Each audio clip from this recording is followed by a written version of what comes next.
Alis kami. Bibili kami ng pagkain ni Ryle na iluluto ko mamaya. Init. Mainit.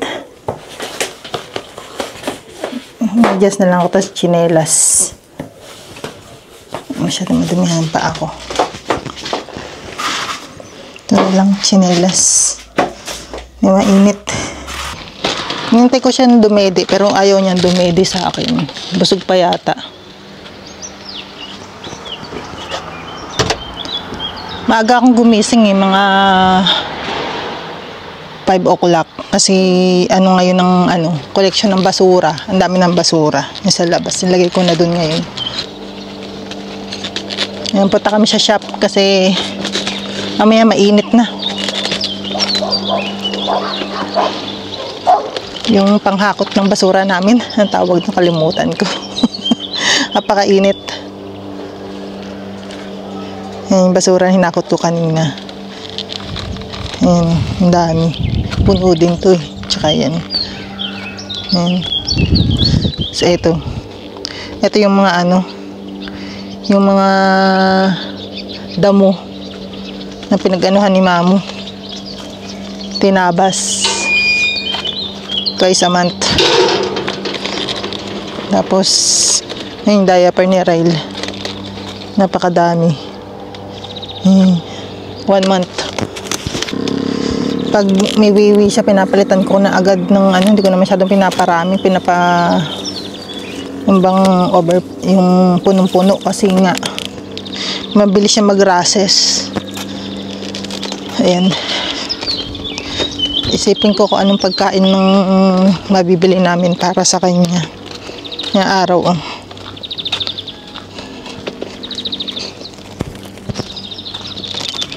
Initan si Ryle. Ayaw niya yan iinitan. Ano siya ng sinag ng araw. Inis siya. Dobre.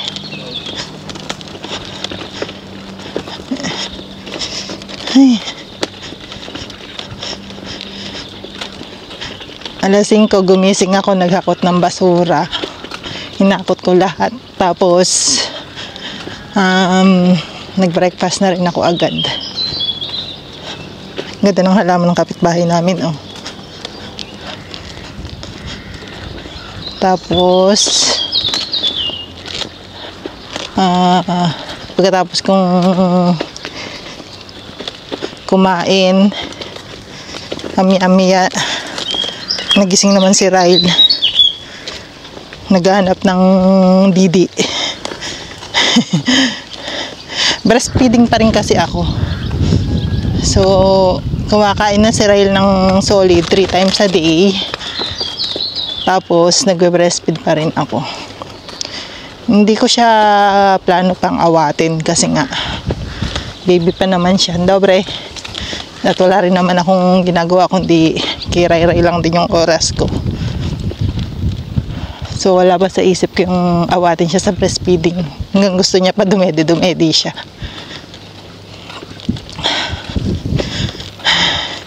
Dobre. Halo, cześć, ładnie. Cześć, piesek, jaki ładny.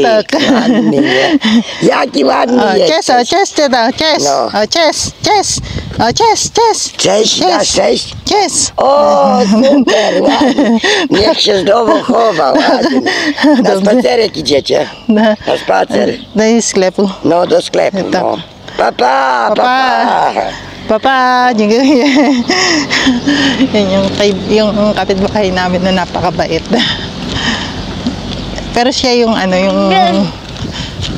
tatlong bahay pagitan sa amin.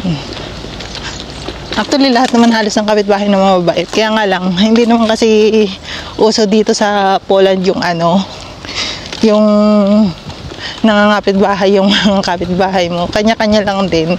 Kumbaga, pamilya lang din. Ganun katahimik dito. Pero overall, mababait naman sila lahat sa akin. Hindi ko pa naman na-experience na na-discriminate sa lugar na to, nila Josawa. Tapos, may na nga nagtatanong sa akin bakit nasa Poland daw kami. So actually guys, nung umuwi kami dito, bumalik kami dito kasi magsa-summer vacation nga. Dapat 1 week lang kami dito. Ngayon, ang sabi ni Diyos, after 2 weeks, after 1 week, babalik kami Netherlands, tapos after 2 weeks, babalik na naman kami ng Poland. Tapos, long vacation sa work niya. So, hindi na kami sumama ni Rairal kasi nga, nakakapagod, babalik after 2 weeks. Sabi ko sa kanya, stay na lang kami dito kasi uwi rin naman siya after 2 weeks. Tapos, mga 3 weeks or less than 1 month kami dito sa Poland. Tapos, babalik na kami ulit ng Netherlands. So, after noon, matagal na kami bago bumalik ng Poland.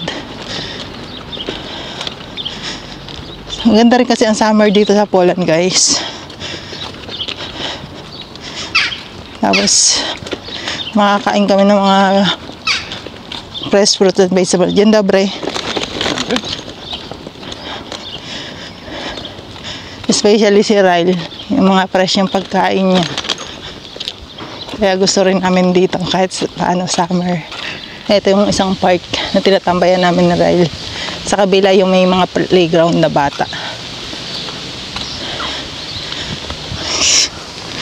Medyo ano pa, medyo malamig pa. Mamaya sobrang init. Grabe kahapon, napakainit. Sa labas na natulog si Ryle kasi nga grabe yung singaw sa loob. Hindi ko na muna binuksan yung aircon. Kasi bumili ako ng aircon last year. Actually guys, kasi dito sa Poland, hindi naman uso sa kanilang aircon. Kasi madalang talaga sila, kumbaga, nag-i-enjoy talaga sila kapag summer. Dobre. Nag-i-enjoy sila dito pag summer, masaya sila sa mga init. Eh ako nung time na yun, kasadsaran ng breastfeeding ko, yung nag-a-adjust pa lang yung katawan ko. Hindi ko kaya yung init ng katawan ko, tapos init ng panahon nagsasabay. Ang dali-dali ko pang mairita ng time na yun. Halos ano ko lang, nag-a-adjust pa ako sa panganganak. So nung tumagal, ayan ngayon parang mas okay na, hindi kagaya last year na irritable talaga ako pag nakakaramdam ako ng init. Kasi ganun daw yun eh. Ewan ko lang sa iba. Mainit yung katawan ko kasi gawa ng breastfeed. Gawa ng gatas ni baby.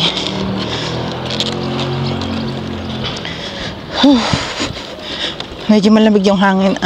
Sarap. Hindi siya masakit sa balat. Nananakit na kasi balat ko sa araw gawa ng wala naman akong sunscreen na ginagamit, hindi ako nakakabili. Pinamigay ko kasi yung mga pinampapahid-pahid ko nun sa katawan nung nabuntis ba ako kasi hindi nga ako nagpapahid na kung ano-ano. Baka makasama kay baby nung nagbubuntis ako. Pinamigay ko lahat hanggang sa nanganak ako.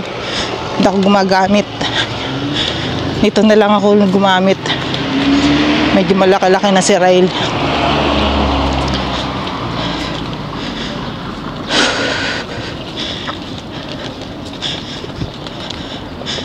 Tapos, akala ko rin kasi mababaksinan si Ryle kaya nag-stay rin kami dito ng 2 weeks. Ay, ng 1 week. Kaya umuwi rin kami. Kaso, schedule naman pala ni Ryle is November 15. Tabre. Hindi siya nabaksinan. November 15, hindi rin naman kami makaka-uwi nun. Nasa Netherlands kami. Papareschedule ko na lang si Ryle ng December.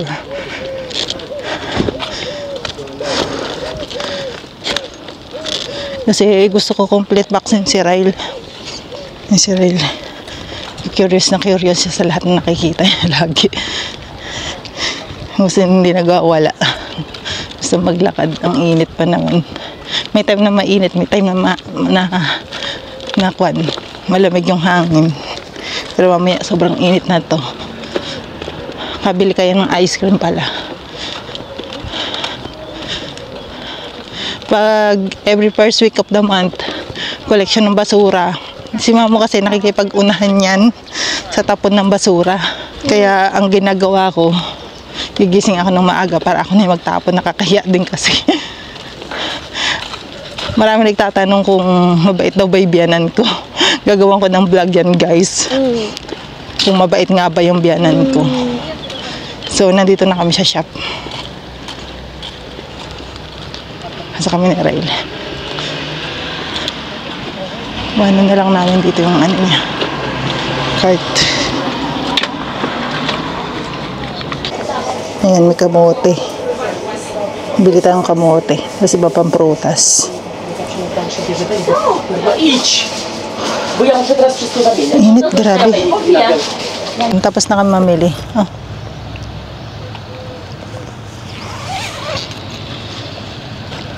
Napabaril.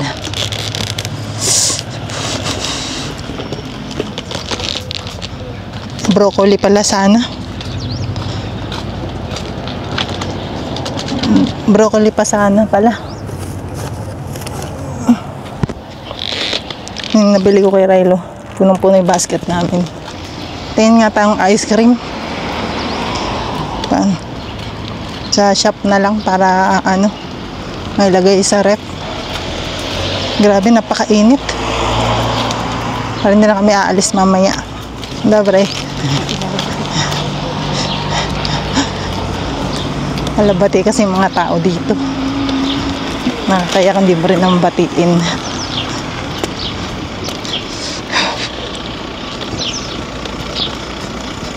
Init is real.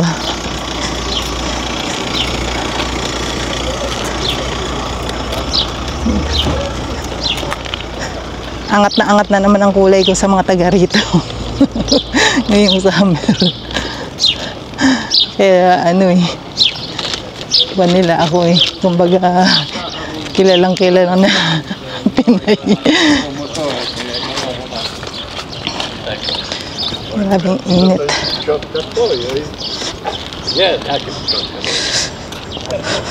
Nadaan na lang kami doon sa isang shop na malapit sa bahay. Tapos, uwi na kami ni Rail. Ang bili na lang namin broccoli, tapos ice cream. Ano pa ba? Tsaka ano pala? Snacks ko. Yung kot-koting ko. Minsan gusto ko nang may kinakain, wala. May iwasan ko pero ang hirap din pala. Magandang bilin. Butong pakwan na naman. Butong pakwan tsaka Doritos.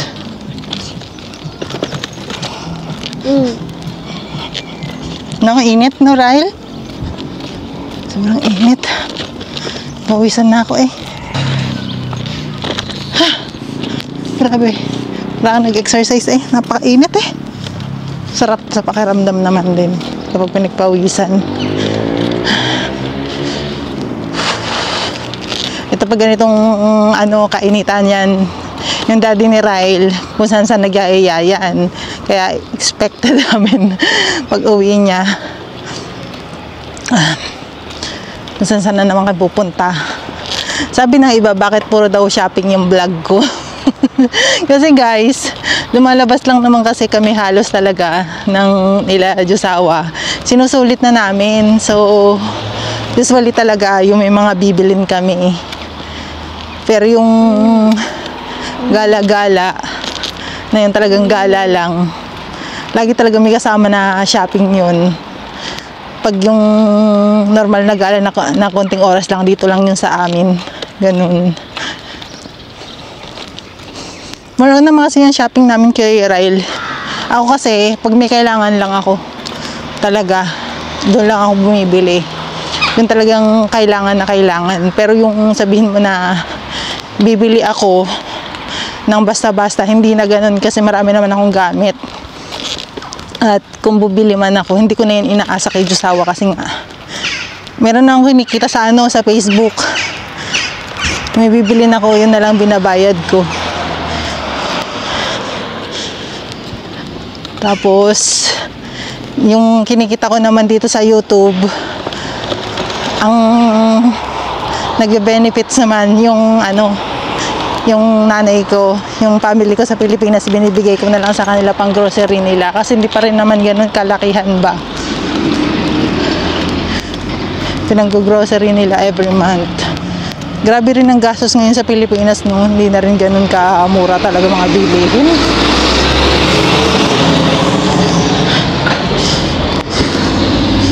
Kaya nagbo-vlog-vlog din ako, kaya habang wala pang work, nakakapagbigay pa rin ako kay La Mudra. Although hindi naman na nila yan inaano, kumbaga alam naman na nila na syempre wala tayong work. Ang naka-responsible na sa kanila is yung kapatid kong isa, yung nasa Taiwan. Nag-usap naman kami ng kapatid ko. Pero kung ako kasi talaga may work, sa akin lahat yan, hindi ko yan iaasa sa mga kapatid ko. Kasi from the beginning naman talaga ako talaga yung nag-ano sa magulang ko, kasi nga mga kapatid ko may mga asawa at anak na yun. Ako nang naiwan ng single nung time na yun. Ito na lang naman ako nag-settle down year 2023. Pero nung the rest noon, ako talaga shoulder sa parents.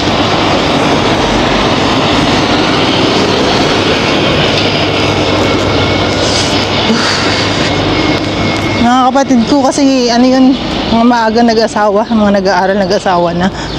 So hindi na sila nag-obliga na tumulong sa magulang namin. So ayan. Sa akin na walang problema, basta may work at hindi ko na may aasa yung kay Josawa. Ako lahat. Topas. Big milk. Big milk. Try nga natin yan. Iwanan natin itong nabili namin ni Ryle. Baka mamaya mapagkamalan. Sana huwag ko na makalimutan. Lagi ko nakakalimutan, guys. Yung binibili namin ni Ryle dito. Dobre. Ayun ko nakakalimutan, binabalikan ko palagi. Kita mo, ayan yung binili ko kay Ryle. Saging, banana, at saka maraming kamote. Kasi nauubusan. Ay, si Mamo.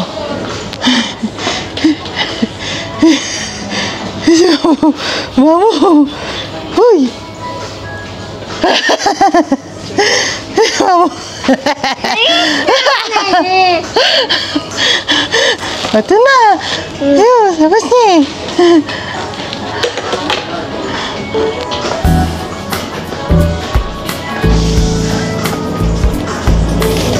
Nakita ni Ryle si Mami.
Sayo ka pa.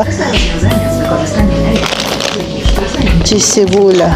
Ay, ito. Ito, meron na siya, guys. Bilan ko ng marami si Ryle na expiration kasi lagi nagkakaubusan na to. Ito, oh. Wala kasi itong salt.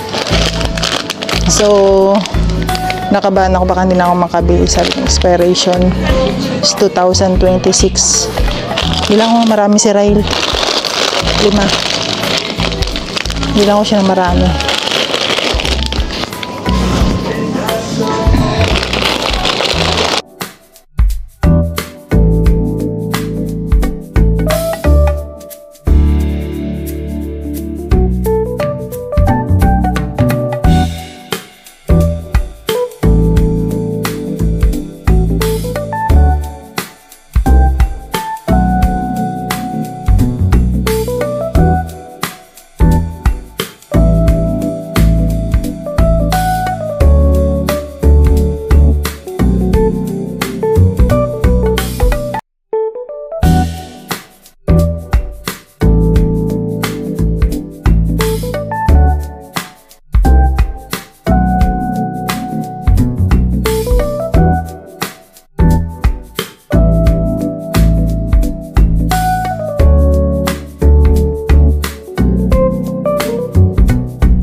Ano tayo ice cream?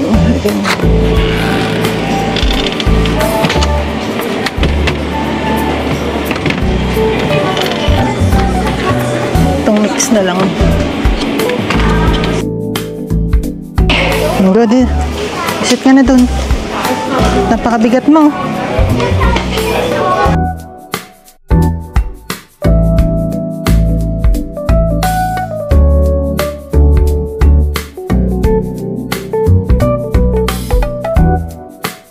Nagabayad na kami.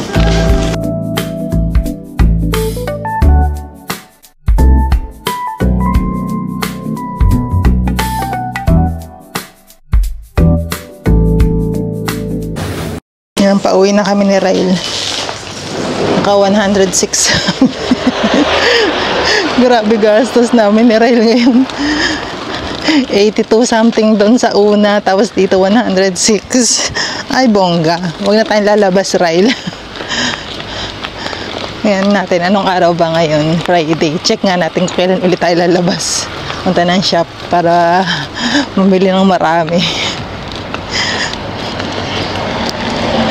Halos pagkain ni Rail. Tapos yung breadstick, dinamihan ko na para dadali namin sa Netherlands. Para hindi ko siya bilan ng kung ano-ano. Kasi ito kasi yung stick na to, yung breadstick na to, ano siya, maliit lang yung added sugar niya. Tapos yung salt, 0.1 lang. More on cereals.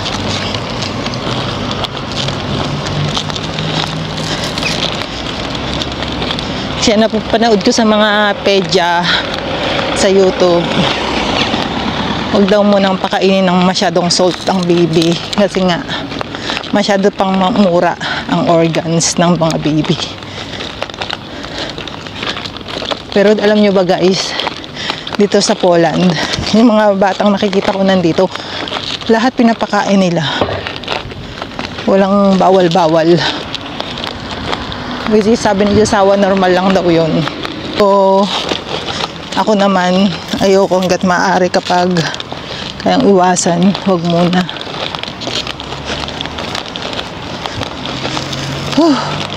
Pagod. Das after na to, madididain ko na lang si Rail na breast milk, then patutulugin ko na siya. Para naman makapagpahinga ako. Diyan daw, Bray. Hindi ako makapagpahinga kapag hindi natulog si Rail eh. Tapos, ano pa ba? Yun, mag-i-edit na lang ako ng video mamaya. Kasi, natapos ko na kahapon lahat ng labahin. Sa labas ko nang patutulogin si Rail kasi nga, mainit sa loob ng bahay, sa side namin ng kwarto. Kapag ganitong oras kasi yung side namin mainit, pero mamayang mga bandang alas 2 yan, malamig na doon. Pwede na siyang matulog sa loob ng kwarto mamaya. Ayaw nila ng aircon kasi nga ano daw, masama daw sa katawan yun. Kumbaga hindi sila sanay sa aircon. Mas gusto nila yung pinagpapawisan dito. Ako rin ba naman, sobrang irritable ko ba nun? Talaga napabili ako ng aircon. Pero 1 month ko lang naman siya nagamit last year. Tapos sabi ni Josawa, aanin ko daw ngayon yun. Sabi nga, di gagamitin, sabi ko ganun. Pero ngayon parang hindi na ako ganun talaga ka-irritable, as in. Gaya nung nakaraan taon. Sobrang irritable ko. Inaaway ko si Josawa na sobrang irritable. Pero alam niyo ba guys, sa Netherlands, mainit na rin ngayon. Doon may aircon kami. Kasi may binili si Josawa ang aircon doon na talagang ginagamit niya. Same lang nun sa akin. Yung portable na aircon na may hose. Yun, ganun lang ang binili namin. Para pwede mo siya ilipat-lipat. Hindi ka na kailangan magbutas. Pagod! Yung itsura ko. Ayan itsura ko. May bit-bit. May batuta. Mas nabigat yung stroller. Ay, nakakakai. Ay, nasakit na ng kamay ko, nak. Ay, namumula na. Nandito na kami sa bahay. Lapit na. Munting lakad na lang. Yung basura namin.